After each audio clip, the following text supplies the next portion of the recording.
Stage پر آنے کی کوشش کرے۔ ماشاءاللہ ہمارے بیچ ہندوستان کے نامور خطیب آل انڈیا مقرر جناب حضرت مولانا ساجد حسین صاحب چترویدی صدر شانتی سندیش کیندر پٹنہ تشریف لا چکی ہیں۔ مقرر آتش بیان خطیب ہندوستان جناب حضرت مولانا صدر عالم صاحب جھار مووی وہ بھی تشریف لا چکی ہیں، اور ہم سب کے مشفق و مربی جناب حضرت مولانا مفتی قمر الہدا صاحب مدرس مدرسہ اسلامیہ بیتیا تشریف لا چکے ہیں۔ حضرات محترم، چونکہ وقت زیادہ ہو چکا ہے اس لیے تلاوت کلام پاک اور نعت نبی کے بعد اب آئیے یہاں سے بیان و خطابت کے ماحول میں قدم رکھتے ہیں، کیونکہ شاعر کہتا ہے کہ خطابت نے ہزاروں گل کھلائے ہیں زمانے میں، خطابت نے ہزاروں گل کھلائے ہیں زمانے میں، بڑی گلکاریاں ملتی ہے ماضی کے فسانے میں، خطابت نے ہزاروں گل کھلائے ہیں زمانے میں، بڑی گلکاریاں ملتی ہے ماضی کے فسانے میں، خطابت نے ہی ایوبی کی فوجوں کو جگایا تھا، سلیبی قوتوں کو جس نے دھرتی سے مٹایا تھا۔ تو آئیے اسی شعر کو ذہن میں رکھتے ہوئے آپ کے دلوں کو تڑپانے والا مقرر اور سوئی ہوئی قوم کو جگانے والا مقرر، معاشرے کے اندر پھیلتی بیماری اور ملک میں چلتی ہوئی زہریلی ہواؤں کا رخ پھیرنے والا مقرر جناب حضرت مولانا مفتی قمر الہدا صاحب دامت برکاتہم عالیہ سے گزارش کروں گا کہ حضرت اسٹیج پر سے ڈاس پر تشریف لا کر اپنی غرضدار خطابت سے دشمنان اسلام کے شہروں میں تہلکہ مچا دے۔ دلوں میں جستجو بڑھتی ہے اور تنویر ہوتی ہے، دلوں میں جستجو بڑھتی ہے اور تنویر ہوتی ہے، سبھی مردہ دلوں میں زندگی تحریر ہوتی ہے، دلائل جب یہ دیتے ہیں تو عقل دنگ رہتی ہے، ہمارے شیخ کی کچھ اس طرح تقریر ہوتی ہے۔ جناب حضرت مولانا مفتی قمر الہدا صاحب آپ کے بیچ۔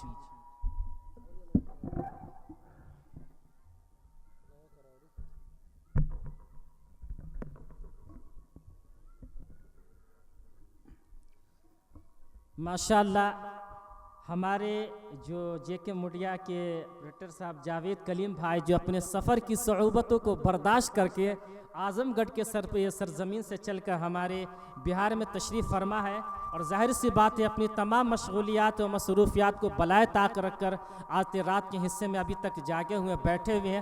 اللہ ان کی عمر میں برکت عطا فرمائے۔ انشاءاللہ ایک ہفتہ کے اندر میں یہ پوری باتوں کو، پوری تقریر کو، پوری باتوں کو کیچ کر رہے ہیں، اپنی مشین کے ذریعے سے پوری دنیا میں دکھائیں گے۔ اللہ تعالیٰ جاوید کلیم بھائی کی عمر میں برکت عطا فرمائے۔ انشاءاللہ آپ ایک ہفتہ میں آپ دیکھیں گے کہ جے کے میڈیا پر پوری بات آ جائے گی اور آپ لوگ سبسکرائب کرنے کی کوشش کریں گے۔ الحمدللہ نحمده ونستعینه ونستغفره ونؤمن به ونتوکل علیہ ونعوذ باللہ من شرور انفسنا ومن سیئات اعمالنا من يهده الله فلا مضل له ومن يضلل فلا هادي له ونشهد أن لا إله إلا الله وحده لا شريك له ونشهد أن سيدنا وسندنا ونبينا ومولانا محمد وعلى آله وصحبه وبارك وسلم تسليما كثيرا كثيرا. أما بعد فأعوذ بالله من الشيطان الرجيم. بسم الله الرحمن الرحيم. وَلَقَدْ كَرَّمْنَا بَنِي آدَمَ وَحَمَلْنَاهُمْ فِي الْبَرِّ وَالْبَحْرِ وَرَزَقْنَاهُمْ مِنَ الطَّيِّبَاتِ وَفَضَّلْنَاهُمْ عَلَى كَثِيرٍ مِّمَّنْ خَلَقْنَا تَفْضِيلًا. صدق اللہ العظیم.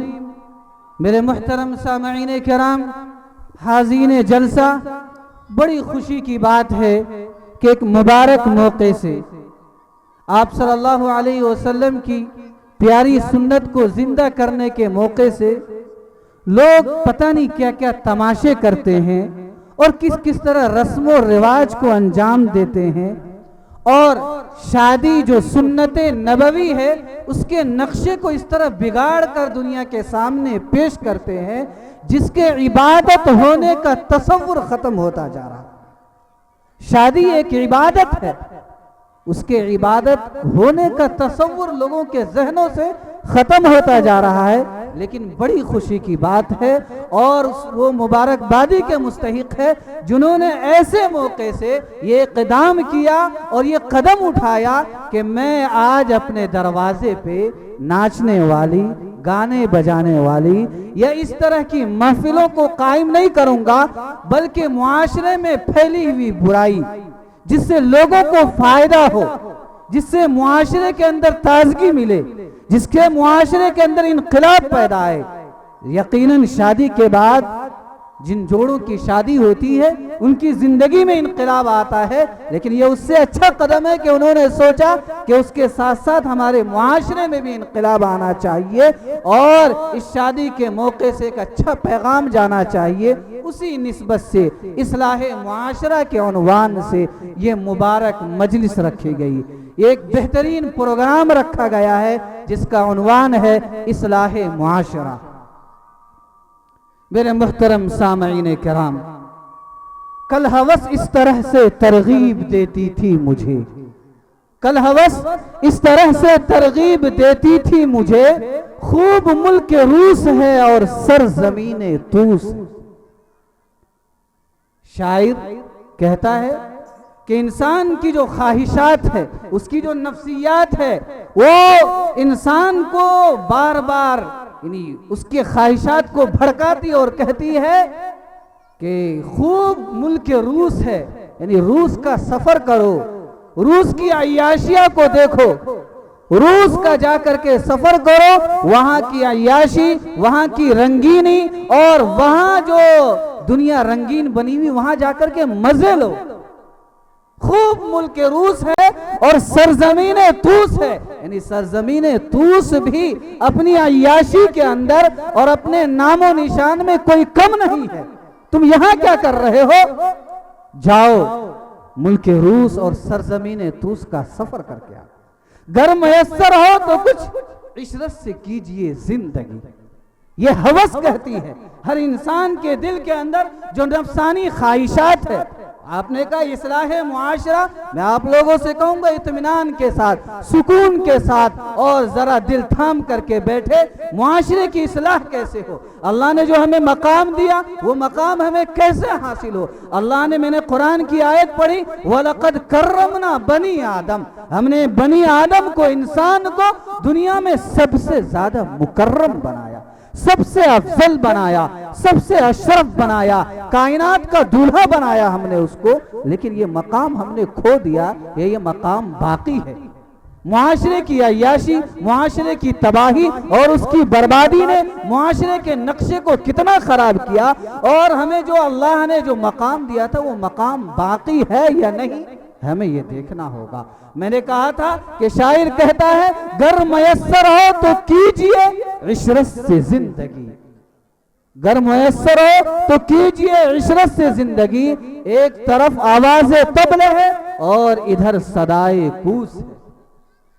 شاعر کہتا ہے اگر زندگی ملی ہے دو چار روز کی تو یعنی کودو، تماشا کرو، عیاشیاں کرو، سوکھے پوکھے زندگی گزارنے سے کیا فائدہ۔ یہ انسان کی خواہشات کہتی ہے اور انہی خواہشات کا انسان غلام بنا ہوا۔ آج دنیا میں جتنی بھی عیاشی ہے، انسان اپنے خواہشات کا تابع ہو کر کے ان عیاشیوں کو انجام دیتا ہے۔ تو خواہشات یہ کہتی ہے گر میسر ہو تو کیجئے عشرت سے زندگی، ایک طرف آواز طبل ہے، ادھر صدائے کوس ہے، یعنی ادھر ڈھول تماشے ہے، ادھر ناچنے اور بجانے اور گانے والیاں ہیں، اس کے اندر مزے اڑاؤ۔ جس طرح وہ مچل رہی ہے تم بھی مچل کر کے دکھاؤ، جس طرح وہ عیاشی کرتی ہے تم بھی کر کے دکھاؤ۔ یہ خواہشات نفس کہتی ہے۔ اور اس کے بعد کہ سنتے ہی عبرت یہ بولی ایک تماشا میں تجھے، سنتے ہی عبرت یہ بولی ایک تماشا میں تجھے، چل دکھاؤں تو جو قید آز میں محبوس۔ عبرت یہ سب سے بڑی چیز ہے، جگہ جی لگانے کی دنیا نہیں ہے، یہ عبرت کی جا ہے، تماشا نہیں ہے۔ انسان کی نفسانی خواہشات اس کو برائی کی طرف آمادہ کرتی ہے، برائی کی طرف لے جاتی ہے، اس کے قدم کو بڑھاتی ہے، لیکن عبرت یہ ایک ایسی چیز ہے، ایک کسوٹی ہے، اس کے پاس ایک ایسا عبرت ایک ایسی چیز ہے، ایک ایسا معنی اور رکاوٹ بن جاتی ہے، وہ یہ کہتی ہے سن ایک تماشا میں تجھے دکھاؤں، میرا تماشا بھی دیکھ لے، دنیا کا تماشا خوب دیکھا تو نے، دنیا کے ساتھ خوب گھوما تو نے، دنیا کے ساتھ اچھل کود خوب کیا تو نے، میرا تماشا بھی دیکھ، میں بھی تجھے ایک جگہ کا سفر کراتی۔ سنتے ہی عبرت یہ بولی ایک تماشا میں تجھے چل دکھاؤں، تو جو قید آز میں محبوس ہے، یعنی تو جو دل کی تمنا میں، دل کی خواہشات میں، نفسانی خواہشات میں، اپنی عیاشی میں جو ڈوبا ہوا ہے، عبرت یہ کہتی ہے چل میں تجھے دکھاؤں ایک تماشا، اس کے بعد تمہاری آنکھ کی پٹی کھلے گی اور تب تمہیں احساس ہوگا کہ ہو کیا رہا ہے اور میں کر کیا رہا ہوں۔ سنتے ہی عبرت یہ بولی ایک تماشا میں تجھے چل دکھاؤں، ایک تماشا میں تجھے، تو جو قید آز میں محبوس ہے، حرص کے اندر، لالچ کے اندر، نفسانی خواہشات میں ڈوبا ہوا ہے، چل میں تجھے ایک تماشا دکھاتا ہوں۔ لے گئی یک بارگی گورے غریبہ کی طرف، لے گئی یک بارگی گورے غریبہ کی طرف، گورے غریبہ کہتے ہیں قبرستان کو، یعنی عبرت ایک مرتبہ وہ تماشا دکھا رہی ہے کہ قبرستان کی طرف لے گئی، دو تین مرقدیں دو تین بتلا کے کہنے لگی مجھے یہ سکندر ہے، یہ دارا ہے اور یہ کیکاؤس ہے۔ ذرا احساس کیجئے، اس شعر کو سنیے اور اپنے دل کے اندر جو خواہشات امڑتے ہیں، جس عیاشی میں ہماری زندگی گزرتی ہے اور جس طرح بے راہ روی کے اندر اللہ کے راستوں کو چھوڑ کر کے، خدا کے راستوں کو ٹھکرا کر کے، آپ صلی اللہ علیہ وسلم کی سنتوں کا مذاق اڑا کر ہم جو زندگی گزارتے ہیں، یہ عبرت کہتی ہے قبرستان میں لے جا کر کے، قبروں کو دکھا کر کے، یہ سکندر ہے۔ کون سکندر؟ جس کی حکومت پوری دنیا کے اوپر تھی۔ وہ سکندر لوگ کانپتے تھے نام لینے سے، وہ سکندر جس کی طاقت، جس کی حکومت دنیا تسلیم کرتی تھی۔ عبرت یہ کہتی ہے پوچھو ان سے، پوچھ لو ان سے کہ جاہو حشمت، کچھ بھی ان کے ساتھ از غیر حسرت و افسوس کیا لے کے گئے؟ طاقت ان کے پاس کتنے بڑے بڑے جم آتا ہے، اسی شعر کے اندر ہے کہ یہ جم یعنی پہلوان جمشید پہلوان تھا، کہ یہ بھی زیر زمین ہے اور یہ بھی زمین کے نیچے دفن ہے۔ پوچھو کہاں گئی اس کی طاقت؟ ایک آواز میں لوگوں کو ہلا کر کے رکھ دیتا تھا، ایک آواز میں زمینوں کو پھاڑ کر کے رکھ دیتا تھا، ایک آواز میں لوگوں کے اندر وہ وحشت پیدا کرتا تھا کہ لوگوں کی نیندوں کو خراب کر دیتا تھا۔ پوچھو کہاں گئی وہ آواز جس سے چیختے اور چلاتے تھے؟ کہاں گیا وہ طاقت اور کہاں گئی وہ حکومت؟ یہ سب زیر زمین دفن۔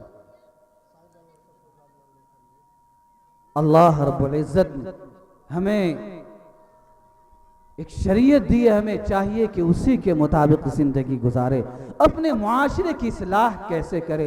میں نے قرآن کریم کی آیت کریمہ آپ کے سامنے تلاوت کی، جس کے اندر اللہ نے یہ بتایا کہ دنیا کے اندر جتنے بھی مخلوقات ہیں، ان تمام مخلوقوں میں نے سب سے افضل، سب سے اشرف اور سب سے مکرم کسی کو بنایا تو انسان کو بنایا۔ ہم دیکھیں کہ ہم مکرم ہیں یا نہیں، یہ مقام ہمارے پاس حاصل ہے یا نہیں۔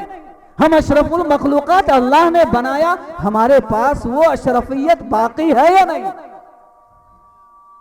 قرآن کریم میں اللہ نے دوسری جگہ کہا اولئک کالانعام بل ہم اضل، یہ تو چوپائے ہیں، اور آگے اللہ کہتا ہے چوپاؤں سے بھی برے ہیں، اس سے بھی گمراہ ہے، اس سے بھی گئے گزرے۔ ہمیں چاہیے کہ اپنی زندگی کے بارے میں سوچے، قرآن کو پڑھیے اور اس کے انداز بیان کو دیکھیے کہ قرآن کہتا کیا ہے۔ ایک وقت اللہ کہتا میں نے اشرف المخلوقات بنایا، زمین سب سے نیچے ہے اس کے، آسمان اس کے اوپر ہے، اس کی بھی بلندی دیکھ رہے ہیں اور زمین کی بھی ہم گہرائی دیکھ رہے ہیں۔ ان تمام چیزوں کے باوجود اگر کوئی مکرم اور افضل ہے تو انسان کو بنایا، اور اس کے بعد اللہ یہ کہتا ہے اولئک کالانعام بل ہم اضل سبیلا، یہ تو چوپائے کے مانند ہے۔ یہ کب ہو؟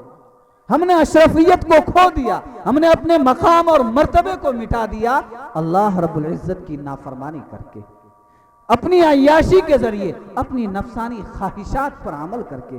ہمارا رب، ہم کہتے ہیں کہ میرا رب اللہ ہے، میرا خالق اللہ ہے، میرا مالک اللہ ہے، مانتے کسی اور کو ہے، زبان کچھ اور کہتا ہے، دل کے اندر کچھ اور ہوتا ہے۔ سوچے تو صحیح، جب ہم نے اپنے رب کو رب مان لیا تو پھر اسی کے سامنے ہمیں سجدہ ریز ہونا چاہیے، اسی کو سب کچھ ماننا چاہیے۔ قرآن میں اللہ کہتا ہے اَرَأَيْتَ مَنِ اتَّخَذَ إِلَٰهَهُ هَوَاهُ، تم نے ایسے لوگوں کو دیکھا نہیں جنہوں نے خواہشات کو اپنا معبود بنا رکھا، اپنا رب اس نے اپنی خواہشات کو بنایا ہے، نفس جو کہتا ہے وہی کرتا ہے، اس کی خواہشات جو کہتی ہے وہی وہ کرتا ہے، خواہشات کو چھوڑ کر کے شریعت کیا ہے ذرہ برابر اس کے ذہن میں بھی نہیں آتا۔ دیکھیے اپنے شادی بیاہ کے رسم و رواج کو معاشرہ جو کہے گا، رسم و رواج جو کہے گا، گھر کے لوگ جو کہیں گے، خاندان کے جو لوگ کہیں گے، ان سب کو راضی کرنے کے لیے انسان اپنی خواہشات پہ عمل کرتا ہے اور شریعت کو ٹھکراتا ہے۔ اور ہم کہتے ہیں کہ رب ہمارا اللہ ہے، اور اللہ کہتا ہے من اتخذ الہہ ہوا، اس کا اللہ اللہ نہیں ہے، اس کا معبود میں نہیں ہوں، اس نے خواہشات کو اپنا غلام بنا رکھا ہے۔ اس کا رب تو اس کی خواہش ہے، اس کا نفس ہے، اور وہی اس کا غلام بنا ہوا ہے۔ ہم ذرا سوچیں کہ ہم دنیا میں اپنی زندگی کس طرح گزار رہے ہیں۔ اللہ نے ہمیں اشرف المخلوقات بنا کے بھیجا۔ میں اپنی آواز سے اپنی ماں اور بہنوں کو بھی مخاطب کر رہا ہوں اور آپ سے بھی کہہ رہا ہوں، ذرا غور کیجئے کہ اسلام جو اللہ نے عظیم دولت اور نعمت دی وہ باقی ہے ہمارے پاس۔ آپ صلی اللہ علیہ وسلم نے جس طرح ہمارے پاس چھوڑ کے گئے وہ ہمارے پاس باقی ہے یا نہیں؟ اور اگر باقی نہیں ہے تو اس کو باقی رکھنے کی کوششیں بھی ہو رہی ہیں یا نہیں؟ اولئک کالانعام بل ھم اضل سبیلا، یہ دیہات ہے اور ہر ایک کے پاس چوپایا ہوگا، ہر ایک کے پاس گائے بیل بھینس ہوں گے۔ ذرا دیکھیے ان کی زندگی کو اور اپنی زندگی کو۔ قرآن نے ہمیں یوں ہی نہیں کہہ دیا، اللہ نے یوں ہی نہیں اٹھایا اور مثال دے دی۔ اللہ کہتا ہے یہ چوپائے سے بھی بدتر ہے کہ انسان جب خراب ہوتا ہے، اس کا ذہن جب خراب ہوتا ہے، جب اپنے خواہشات کو غلام بنا لیتا ہے تو پھر چوپائے سے بھی بدتر ہو جاتا ہے۔ آپ کا جانور آپ کے کنٹرول میں ہے، اس کی رسی آپ کے ہاتھوں میں ہے، آپ اس کو حلال کھانا دیں گے وہ حلال کھائے گا، آپ اس کو حرام کھانا دیں گے وہ حرام کھائے گا، آپ اس کی رسی چھوڑ دیں گے وہ جائے گا، پکڑ لیں گے وہ رک جائے گا۔ اور کیا ہماری بھی زندگی ایسی ہے؟ ہم جو چاہیں وہ کھاتے ہیں، نہ حلال کی تمیز نہ حرام کی تمیز، ہماری زندگی جیسے چاہے، یعنی چوپائے سے بھی گئے گزرے، اور چوپائے اپنے مقصد سے مکمل غافل ہوتا ہے، اسے اپنی مقصد زندگی کا پتہ نہیں ہوتا۔ سڑک پہ کھڑا ہو گیا، اس کے سامنے کتنا ہی کھانا رکھ دیجئے وہ کھاتا رہے گا، اسے یہ اندازہ نہیں اور یہ احساس نہیں کرتا کہ یہی کھانا بچا ہوا مجھے شام کو بھی ملے گا۔ آدھا کھائے گا، آدھے کو برباد کر کے رکھ دے گا، لیکن وہ صحیح سے نہیں کھائے گا۔ یہی ہماری زندگی نہیں ہے تو اور کیا؟ ہم اس سے بدتر ہو گئے کہ نہیں ہو گئے؟ آپ شادی بیاہ، آپ عظیم الشان اصلاح معاشرہ، ذرا شادی بیاہ کا ہم ذرا معائنہ کیجئے، ولیمہ ہو، شادی ہو، برات ہو، کتنے کھانوں کو برباد کرتے ہیں اپنے ہاتھوں سے۔ چوپایا تو کچھ بچا بھی لیتا ہے اور اس کا بچا ہوا شام میں کام آ جاتا ہے، لیکن ہمارا بچا ہوا کہیں بھی کام آتا ہے؟ قرآن نے یوں ہی مثال نہیں دیا۔ ایک چوپایا جب خراب ہوتا ہے، اپنے مالک کی رسی کو توڑ کر کے بھاگتا ہے، تو آپ دیکھیے، آپ دیہات کے لوگ ہیں، مجھے بتائیے کہ آپ کے جانور نے، آپ کی گائے نے یا آپ کے بیل نے کتنے لوگوں کا خون کیا ہے، کتنے لوگوں کو مار ڈالا، کتنے بچوں کی جانیں لی ہیں؟ کون چوپایا جس کا سر پھر گیا ہو، جس کا سر گھم گیا ہو، جو پاگل ہو گیا ہو، جو اپنے راستے سے بھٹک گیا ہو، اس نے لوگوں کی جانوں کو ہلاک کر دیا ہو؟ لیکن ایسا ضرور ہے، اور مثالیں دنیا کے اندر آپ کو ملے گی، آپ پڑھتے ہیں، سنتے ہیں کہ ایک انسان کا دماغ جب خراب ہو جاتا ہے، جب خواہشات کا پجاری بن جاتا ہے، جب اپنے نفس کا غلام ہو جاتا ہے، تو بچے کو بچہ نہیں سمجھتا، وہ ماں کو ماں نہیں سمجھتا، وہ بہن کو بہن نہیں سمجھتا، وہ عزت کیا ہوتی ہے اور ذلت کیا ہوتی ہے کچھ اس کے سامنے نہیں ہوتا۔ ظالم کون ہے اور مظلوم کون ہے کسی چیز کی تمیز نہیں رہ جاتی ہے اس شخص کے پاس جس کے پاس شریعت کا کوئی پاس و لحاظ نہ ہو۔ آپ واقعہ سنتے ہیں فلسطین کا،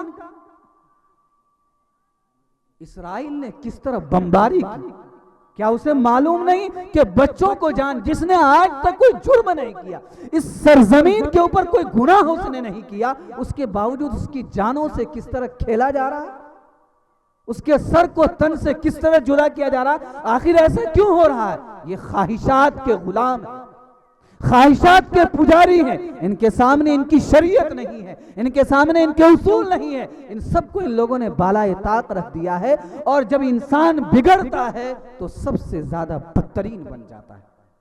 اسفل سافلین، آپ نے سورہ والتین میں سنا ہوگا، سب سے زیادہ نچلے طبقے میں پہنچ جاتا ہے، اور ہماری زندگی اسی طرح گزر رہی ہے۔ اولئک کل انعام بل ہم اضل سبیلا، یہ تو چوپائے کے مانند ہے، اس سے بھی گمراہ ہے۔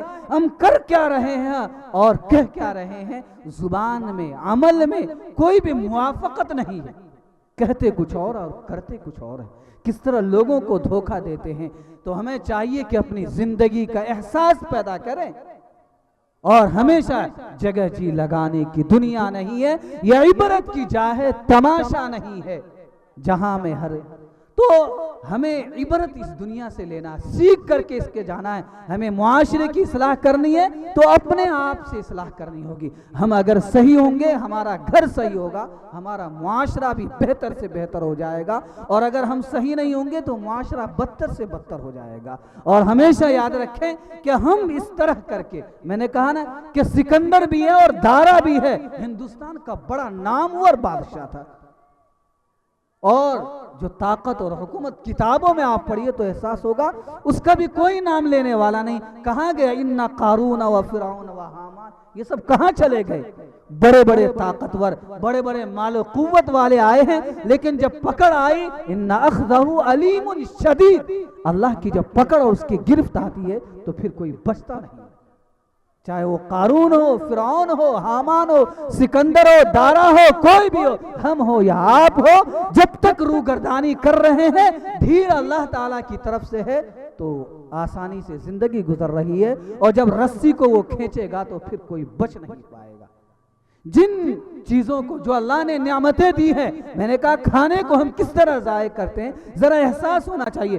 ثم لتسألن یومئذ عن النعیم، تم سے ضرور سوال کیا جائے گا ان نعمتوں کے بارے میں۔ اللہ نے جو نعمتیں دی ہے، میں اپنی ماں اور بہنوں سے کہوں گا، اللہ نے جو نعمتیں دی کس طرح ہم ضائع کرتے ہیں اور کس طرح اس کو پھینکتے ہیں، اور معاشرہ کہتے ہیں کہ سدھرتا نہیں ہے۔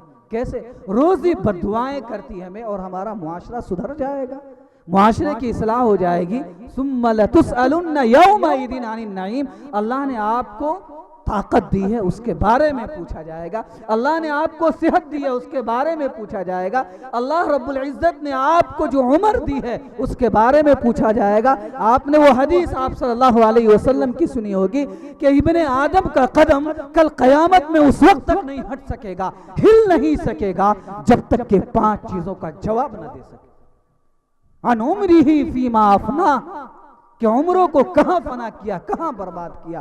مالہ فیما اکتسبہ، مال کہاں سے کمایا اور کہاں خرچ کیا، جوانی کو کہاں لٹایا، یہ سب کی جوانی کے بارے میں پوچھا جائے گا۔ ثم لتسألن یومئذ عن النعیم، اللہ کہتا ہے ہر حال میں آنکھ کی نعمت ہو، زبان کی نعمت ہو، صحت کی نعمت ہو، مال کی نعمت ہو، اولاد کی نعمت ہو، جس چیز کی بھی نعمت دی ہے، ہر نعمت کو اللہ، ہر نعمت کا سوال اور اس کا جواب پوچھ کر رہے گا اللہ۔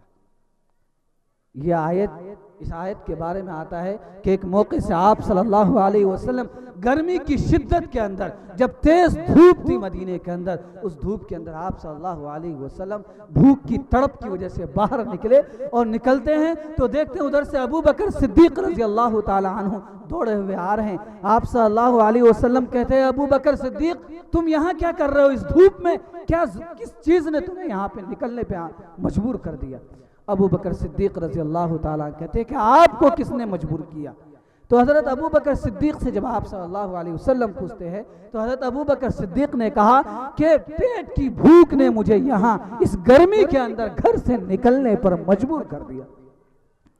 آپ صلی اللہ علیہ وسلم بولتے ہیں جس چیز نے تمہیں گھر سے نکالا ہے اسی چیز نے بخدا مجھے بھی گھر سے نکلنے پہ مجبور کر دیا۔ ذرا یاد کیجئے آپ صلی اللہ علیہ وسلم کی زندگی، دھوپ کی شدت ہو اور گھر میں کھانے کو نہ ہو اور اس طرف کی وجہ سے گھر سے باہر نکل پڑے۔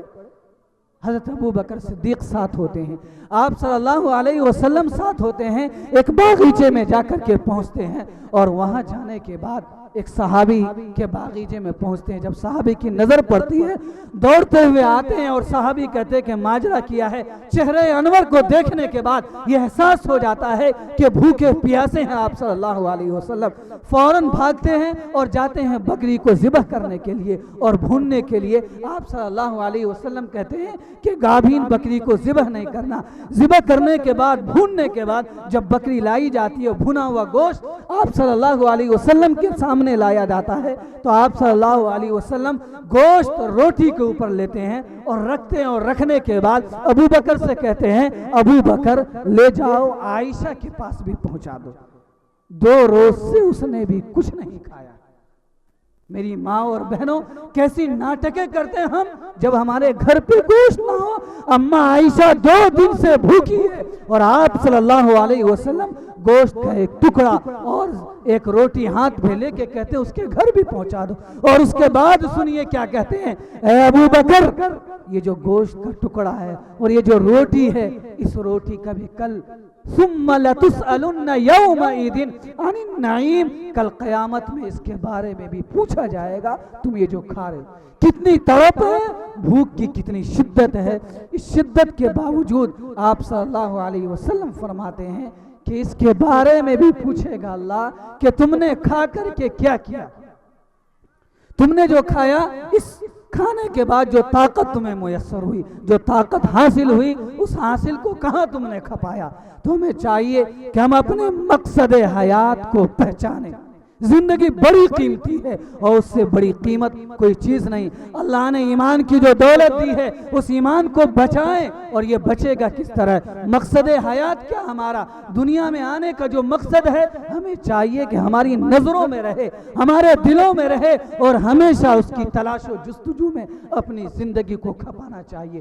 مقصد حیات یہ سب سے بڑی چیز ہے۔ اللہ رب العزت فرماتا ہے یا ایھا الذین آمنوا آمنوا بمثل ما آمنتم بھی، اے ایمان والو ایمان لاؤ ایسا جیسا کہ صحابہ کا ایمان تھا۔ پڑھیے ان کی زندگی میں زبانوں پہ کیا اثر تھا، اور وہ اثر چہروں پہ نظر آیا کرتا تھا۔ صحابہ کی زندگی معمولی نہیں، صحابہ کی طرح ہمیں چاہیے کہ اپنی زندگی کو بنائیں، جو صحابہ کی تہذیب تھی، جو صحابہ کے اخلاق تھے، جو صحابہ کی زندگی تھی، ان تمام زندگیوں کو اپنے اندر لائے، یہ اسلام خود بخود پھیلے گا۔ آپ تاریخ اٹھا کے دیکھیے اور مجھے بتلائیے کہ آپ صلی اللہ علیہ وسلم کے زمانے میں اور صحابہ کے زمانے میں کتنی جماعتیں نکلی ہو جس کا مقصد صرف اور صرف یہ ہو کہ اللہ کے کلمے کو بلند کرنا ہے، دعوت کے لیے اور دین کے لیے، صرف اسی مقصد سے کتنی مرتبہ آپ صلی اللہ علیہ وسلم یا صحابہ کی جماعتیں نکلی ہو؟ ایسا نہیں ہو۔ اپنے مقصد کے تجارت کی نیت سے صحابہ نکلے، لیکن زبان میں جو طاقت تھی اور جو اثر تھا اس نے ماحول کو بدل دیا۔ تجارت کرتے تھے اور جو بولتے تھے وہ لوگوں کے دلوں میں اثر کرتا تھا، اور اسی سے اسلام پھیلتا گیا۔ لوگوں نے دیکھا کہ زبان جب ان کی اتنی اچھی ہے، بول اتنا اچھا ہے، اور یہ مال کے اندر نفع نقصان کو نہیں سمجھ رہے، نہیں بوجھ رہے، تو ان کا مذہب کتنا اچھا ہوگا۔ انہوں نے اس کے مذہب کو، صحابہ کے مذہب کو اپنا مذہب سمجھا اور جو بھی کہا ان کو مانا، اور یہ دین پھیلتا گیا۔ یا ایھا الذین آمنوا آمنوا بمثل ما آمنتم بہ، جو صحابہ کا ایمان تھا وہ تازگی جب تک ہمارے اندر پیدا نہیں ہوگی، وہ معاشرہ جب تک ہمارے اندر نہیں ہوگا، اس معاشرے کے اندر اصلاح پیدا نہیں ہوگی۔ اور اس کے لیے سب سے بڑی چیز ہے، میں آپ سے کہوں، وہ خوف خدا ہے، وہ اللہ کا تقوی ہے، وہ اللہ کا ڈر ہے، اللہ کی خشیت ہے۔ یہ ایک ایسی چیز ہے جو ہر برائی سے ہمیں روک دے گی، ہر عیاشی سے ہمیں روک دے گی، ہر فحاشی سے ہمیں روک دے گی۔ ہم کوئی بھی گناہ کرے، کوئی بھی حرام کام کرے، اگر اللہ کا ڈر ہوگا، اللہ کا خوف ہوگا، اللہ کی خشیت ہوگی، تو پھر کوئی گناہ نہیں کر سکتے۔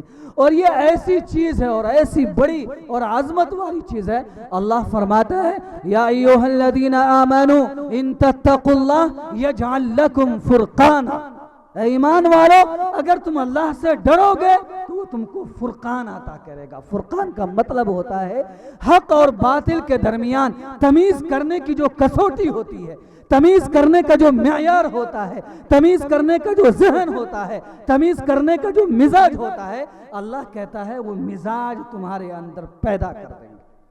اگر مجھ سے ڈرو گے تو تمہیں فرقان والی صفت تمہارے اندر داخل کر دیں گے۔ پھر ہوگا یہ کہ آپ نے سنا ہوگا، وہ حدیث سنی ہوگی کہ پھر اللہ کہتا ہے پھر میں تمہارا ہاتھ بن جاؤں گا، میں تمہارا پیر بن جاؤں گا، میں تمہاری زبان بن جاؤں گا۔ اور اب ایسا نہیں ہوگا کہ تمہاری زبان غلط بولے گی، تمہارا ہاتھ غلط کرے گا، تمہارا قدم جو ہے وہ غلط کاموں کی طرف چلے گا، ایسا نہیں ہوگا۔ یا ایھا الذین آمنوا ان تتقوا اللہ، ایمان والو اپنے رب سے ڈرو، اور خوف خشیت، اللہ کا ڈر، اللہ کا تقوی، اور اللہ رب العزت کو کس طرح ہمیں راضی کرنا ہے، یہ مقام جب حاصل ہو جائے، زندگی کا مقصد حاصل ہو جائے، اور یہی سب سے بڑی چیز ہے۔ آپ قرآن کو پڑھیں گے، جتنے بھی احکام ہیں، تمام احکام کے موقع سے اللہ نے کہا تقوی اختیار کرو۔ روزہ سے کون روکے گا؟ اللہ کا ڈر روکے گا۔ رات کی تنہائی کے اندر، رات کی تاریکی کے اندر، جب کوئی نہ دیکھ رہا ہو اور کوئی عورت، کوئی لڑکی یا کوئی اور ایسی دعوت دے رہی ہو، تو آپ کو زنا سے کون روکنے والا ہے؟ آپ کو اس برائی سے کون روک سکتا ہے؟ یہ خوف خدا ہے، یہ اللہ کا ڈر ہے، جو رات کی تاریکی میں بھی اور دن کے اجالے میں بھی آپ کو اللہ کے ڈر سے روک دے گا۔ چاہے آپ جنگل میں ہو یا آپ صحرا میں ہو یا آپ مجمع کے اندر ہو، اگر آپ ڈر رہے ہیں، اللہ کا خوف اور ڈر ہے، تو آپ برائی سے بچ سکیں گے۔ اور اللہ کا خوف اور ڈر نہیں ہے تو دنیا کی کوئی بھی طاقت ایسی نہیں ہے جو آپ کو بچا سکے، کوئی بھی ایسی طاقت نہیں ہے۔ آپ ذرا غور کرنے کے بعد احساس ہوگا، آپ ڈاکٹر ہیں، شاید کہ ڈاکٹر صاحبی کا ولیمے کے موقع سے یہ پروگرام رکھا گیا، ایک ڈاکٹر صاحب کو اجازت دی گئی ہے کہ آپ اس مقام کو جہاں پہ زخم ہے اور جہاں پر علاج آپ کو کرنا ہے، اس علاج کی جگہ آپ دیکھ سکتے ہیں، علاج کرنے کے لیے ضرورت کی وجہ سے، چاہے وہ پردے کی جگہ ہے۔ ڈاکٹروں کو یہ اجازت دی گئی ہے، لیکن ذرا دیکھیے کہ کمرے کے اندر جب آپریشن کا موقع ہو، عورت ہو اور مرد ہو آپریشن کرنے والا، شریعت نے اجازت دی ہے کہ آپ اس مقام کو دیکھ سکتے ہیں جو سطر والا ہے، آپ اس مقام سے اگر وہاں پہ آپ کو کچھ کام کرنا ہے، لیکن اگر وہاں پہ خوف خدا نہ ہو، اللہ کا ڈر نہ ہو، تو کون روکے گا؟ اور شریعت یوں ہی نہیں چھوڑتی ہے، صرف اتنا ہی مقام کو آپ دیکھ سکتے ہیں، جتنے مقام کے اندر آپ کو علاج کرنا اس سے زیادہ نہیں دیکھ سکتے۔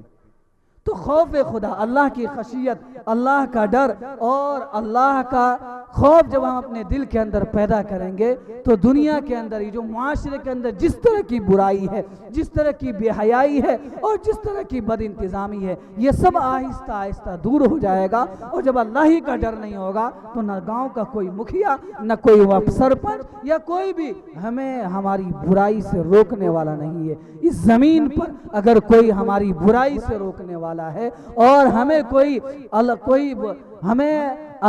دنیا کے کسی بھی غلط کاموں سے روکنے والا، تو ہمارا رب ہے، اس کا ڈر ہے۔ یہی ڈر ہے کہ ہم بڑوں کا ادب کرتے ہیں، اپنے باپ کا ادب کرتے ہیں، اپنی بہنوں کا احترام کرتے ہیں۔ یہ خوف نکل جائے گا تو سب کچھ نکل جائے گا۔ وقت بھی ہو چکا ہے، پرچی بھی میرے پاس آ چکی ہے۔ ہم دعا کرتے ہیں اللہ رب العزت سے کہ ہم سب کو عمل کی توفیق عطا فرمائے، اور جو ڈر اور خوف ہونا چاہیے ہمارے اندر، ہر کام کرتے وقت ہمارے دل کے اندر یہ احساس ہونا چاہیے کہ میرا رب مجھ سے ضرور پوچھے گا۔ آپ نے سنا ہوگا، میں اس بات کے پر اپنی بات کو ختم کرتا ہوں، عبداللہ ابن عمر رضی اللہ تعالیٰ عنہ کے بارے میں سنا ہوگا کہ ایک موقع سے جنگل میں وہ سفر کر رہے تھے اور چرواہا بہت ساری بکریوں کو لے کر کے چرا رہا تھا۔ اس سے یہ کہا کہ امتحان کے غرض سے کہا ہے چرواہے ایک بکری دے دو، مجھے دودھ پینا ہے۔ اور اس نے کہا کہ یہ بکری میری نہیں ہے، مالک کی ہے. وہ کہا حضرت عبداللہ ابن عمر کہتے ہیں کہ مالک سے کہہ دینا کہ بکری کو بھیڑیے نے کھا لیا. اور عرب کے اندر یہ خوب ہوتا تھا، جنگل کے اندر اس طرح کے حادثات پیش آتے تھے. تو وہ شخص کہتا ہے کہ میرا مالک کو، میں اپنے مالک کو تو غافل کر دوں گا، لیکن این اللہ، میرا رب کہاں چلا گیا؟ وہ تو دیکھ رہا ہے نا.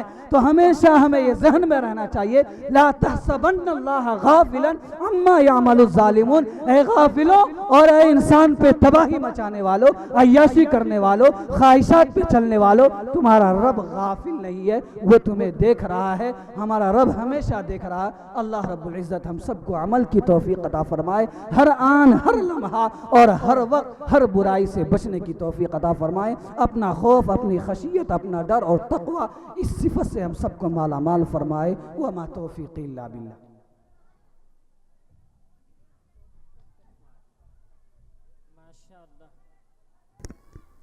ماشاءاللہ. جب سر میں ہوائے طاعت تھی، سر سبز شجر امید کا تھا. جب سر میں ہوائے طاعت تھی، سر سبز شجر امید کا تھا.